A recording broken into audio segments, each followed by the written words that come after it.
Hello friends, I am H L Gupta. मेरी live classes चल रही है सुबह 7 बजे और रात को 8:30 बजे।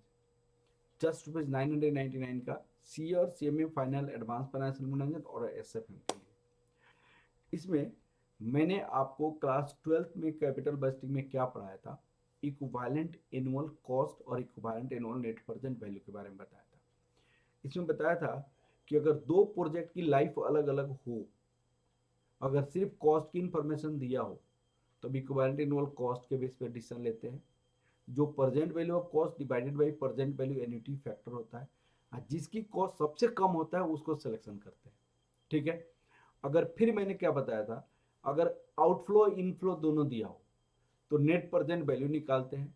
आप equivalent annual net present value के बेस पे डिसीजन देते हैं। और equivalent annual net present value equal to present value of net present value divided by present value annuity factor से डिवाइड करते हैं। और नेट प्रेजेंट वैल्यू के बेसिस पे हायर वन को सिलेक्शन करते हैं, इक्विवेलेंट एनुअल कॉस्ट के बेसिस पे लोअर वन को सिलेक्शन करते हैं। इस पे हमने एक क्वेश्चन आपको कराया था, ये वाली क्वेश्चन कराई थी। इस वाली क्वेश्चन में आपका इसका समरी यहाँ पे सारी इंफॉर्मेशन को लिखा हुआ है। इंफॉर्मेशन में हम यहाँ पे equivalent annual net present value निकाला है। नेट प्रेजेंट वैल्यू जिसका हायर है उसको सिलेक्शन करेंगे, मशीन ए का हायर है, मशीन ए को सिलेक्शन करते हैं। दूसरे क्वेश्चन है, इसमें कॉस्ट का इंफॉर्मेशन दिया हुआ है, रनिंग कॉस्ट की इंफॉर्मेशन दिया हुआ है। तो यहाँ पे हमने कॉस्ट का बारे में आपको सॉल्व किया हुआ है और यहाँ पे कॉस्ट निकाला है। उसमें टैक्स रेट दिया था तो रनिंग कॉस्ट पे टैक्स की बेनिफिट होगा, डेप्रिसिएशन निकालना पड़ेगा, उस पर टैक्स की बेनिफिट निकालना पड़ेगा। फिर आपको प्रेजेंट वैल्यू ऑफ कॉस्ट निकाला है, फिर इक्विवेलेंट एनुअल कॉस्ट निकाला है, लोअर वाले को सेलेक्ट किया है।